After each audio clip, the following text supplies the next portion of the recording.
Olá, advogadas e advogados! Sejam bem-vindos a mais um vídeo do English for Lawyers. No vídeo de hoje, nós vamos estudar os vários termos em inglês para poder se referir ao advogado.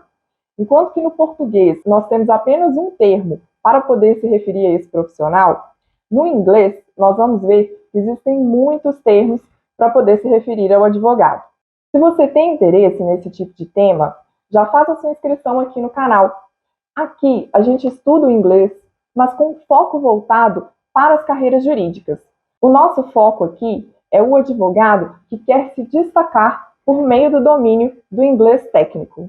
Então vamos estudar agora o primeiro termo para poder se referir ao advogado em inglês.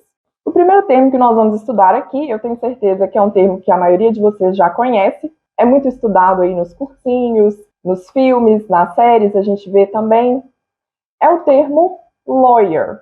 Esse termo, ele é utilizado principalmente nos Estados Unidos para poder se referir ao advogado. Um outro termo que é muito utilizado também nos Estados Unidos para poder se referir ao advogado é o termo attorney. Se vocês pesquisarem na internet qual seria a diferença entre lawyer e attorney, sobretudo se vocês pesquisarem em inglês, a diferença que provavelmente vocês vão ver é a seguinte: enquanto o lawyer seria aquele que apenas concluiu o curso de direito, mas que ainda não passou na prova da ordem, o attorney já seria aquele que não apenas concluiu a faculdade de direito, como também já passou na prova da ordem. Só que na prática, não é realmente feita essa diferenciação. Na prática, os dois termos, eles acabam sendo utilizados como sinônimos. Se a gente for considerar a própria definição do termo lawyer no site da American Bar Association, o que a gente percebe é que a definição de lawyer acaba coincidindo exatamente com essa definição que a gente viu aqui para attorney. Eu vou colocar aí na tela a definição de lawyer, segundo o site da American Bar Association, que, como a gente já viu em outros vídeos, seria a ordem dos advogados lá dos Estados Unidos. Mas o que eles definem é o seguinte, que o lawyer seria um licensed professional who advises and represents others in legal matters. Ou seja, seria aquele profissional licenciado, aquele profissional habilitado que aconselha e representa outrem em assuntos jurídicos. Então, como a gente está falando aqui de um profissional licenciado, um profissional habilitado, nós estamos falando exatamente do profissional que já passou na prova da ordem. Então, portanto, essa diferença que a gente vê aí em alguns sites, ela na prática não existe. E na prática, realmente, o que eu vejo é as pessoas utilizando essas duas palavras como sinônimos. A palavra attorney, ela acaba nos remetendo à palavra procurador em português. Por que eu digo isso? Porque em inglês, a palavra para procuração, aquela procuração, né, que a gente passa para o advogado para poder habilitá-lo, representar o cliente numa ação judicial, essa ação é denominada Power of Attorney. Então, portanto, essa procuração, ela faz do advogado o seu procurador, que é capaz de representá-lo em juízo. Então, nesse sentido, a palavra attorney, ela remete a esse sentido de procurador. Inclusive, para poder se referir ao procurador no sentido extrajudicial, quando nós passamos uma procuração para alguém nos representar em algum assunto extrajudicial, nesse caso, nós falamos que essa pessoa é um attorney in fact, ao passo que o procurador, no sentido de advogado, aí nós chamamos de attorney at law. Então, o termo attorney, na verdade, ele é utilizado como uma redução do termo attorney at law. Já no Reino Unido, nós vamos ver que essa palavra lawyer, ela tem um sentido um pouquinho mais abrangente. Essa palavra lawyer, ela não é regulamentada, então não tem uma definição legal exatamente do que seja lawyer lá no Reino Unido. Então, diversas profissões que estão habilitadas legalmente a prestar orientação jurídica, elas acabam se enquadrando dentro deste termo guarda-chuva, que é lawyer. As principais profissões que se enquadram dentro deste termo seriam solicitor e barrister. Nós vamos aqui mais para frente estudar essas duas categorias principais. Mas há também outras atividades jurídicas que se enquadram dentro desse termo.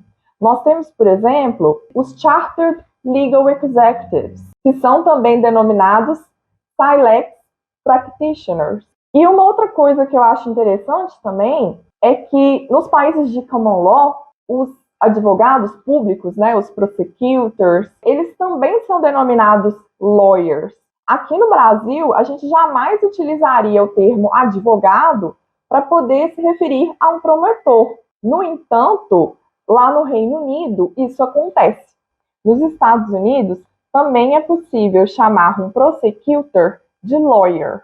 Já quanto aos paralegals, que são os paralegais, é um pouquinho mais controvertido, porque como a profissão deles não é regulamentada, é controvertido se deveríamos ou não incluí-los sob esse termo lawyer. Mas a informação que eu encontrei no site da própria SRA, que é a Solicitors Regulation Authority, que é como se fosse a OAB da Inglaterra e do País de Gales, a informação que eu vi no site deles é que, apesar de a categoria deles não ser regulamentada, o que acontece é que algumas desses profissionais se autodenominam lawyers.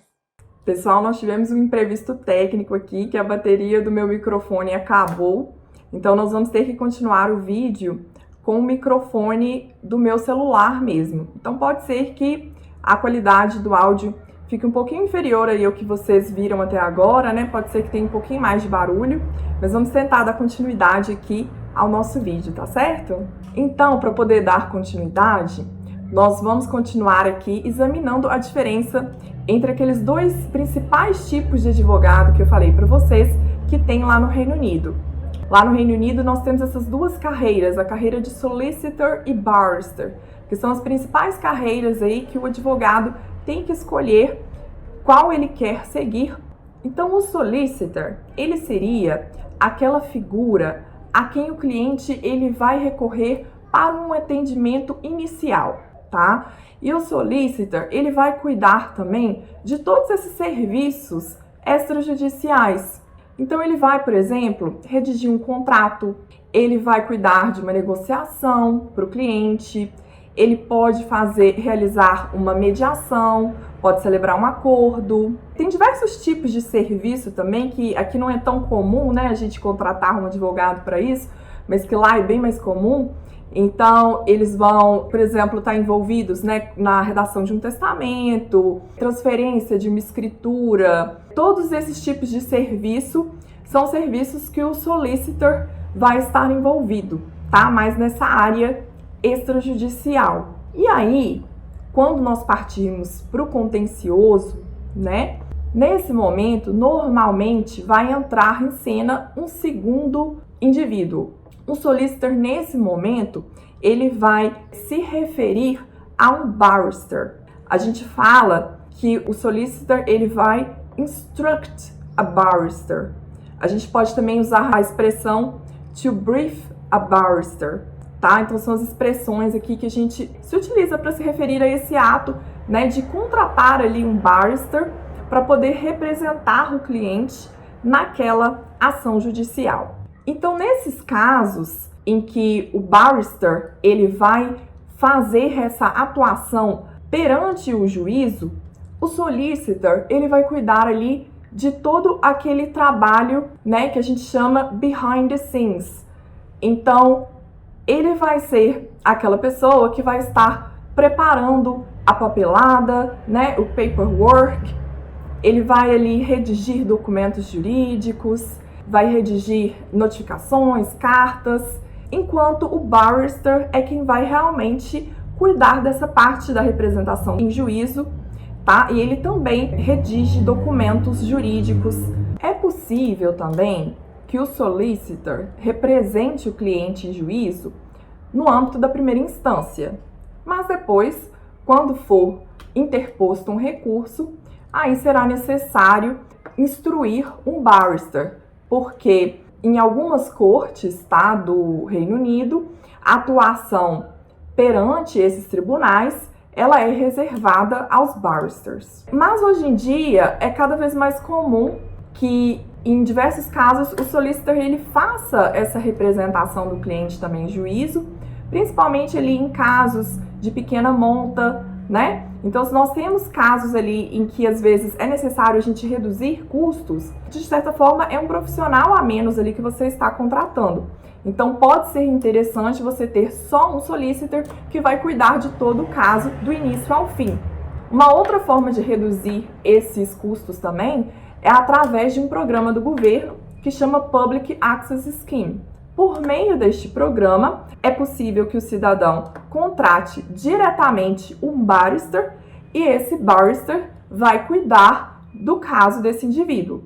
Normalmente, isso é possível para casos de menor complexidade. Então, se você está gostando de conhecer todos estes termos que nós utilizamos em inglês para poder se referir ao advogado, se você não sabia que tinha todos esses termos, então já deixa o seu like aí nesse vídeo para poder incentivar a produção de mais vídeos como este aqui no canal. Vamos dar continuidade aqui no vídeo agora, nós vamos ver aqui mais alguns detalhes sobre o barrister, né? Porque nós já vimos aí, durante o solicitor, nós já falamos um pouquinho sobre o barrister. Então, os barristers, como eu falei para vocês, eles só vão se envolver a partir do momento em que for necessário litigar em juízo.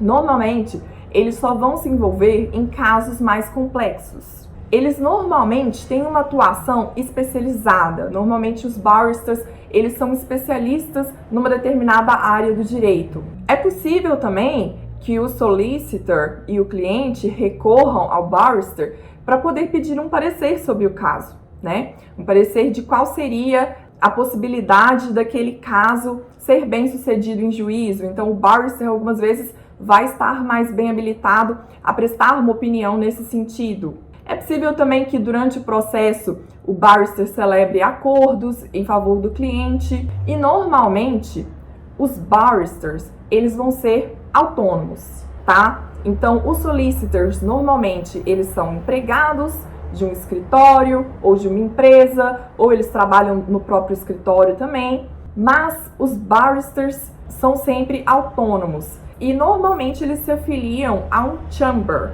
né, que seria uma câmara de barristers.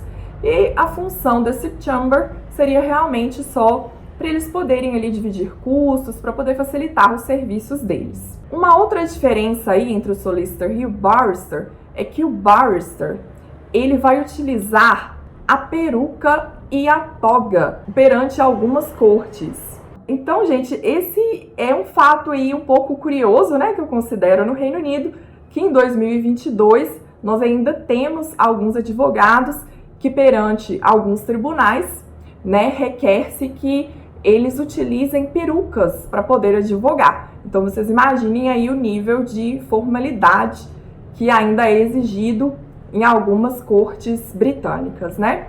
Pessoal, então esse era o vocabulário que a gente tinha para o vídeo de hoje.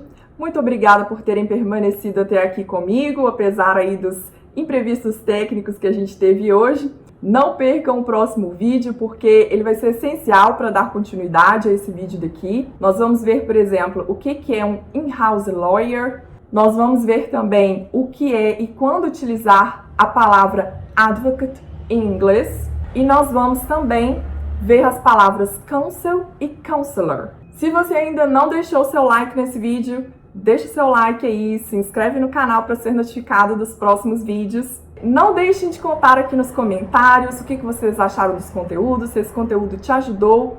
Deixem também sugestões para os próximos vídeos.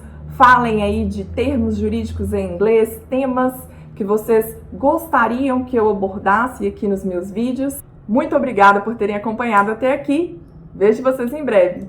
See you!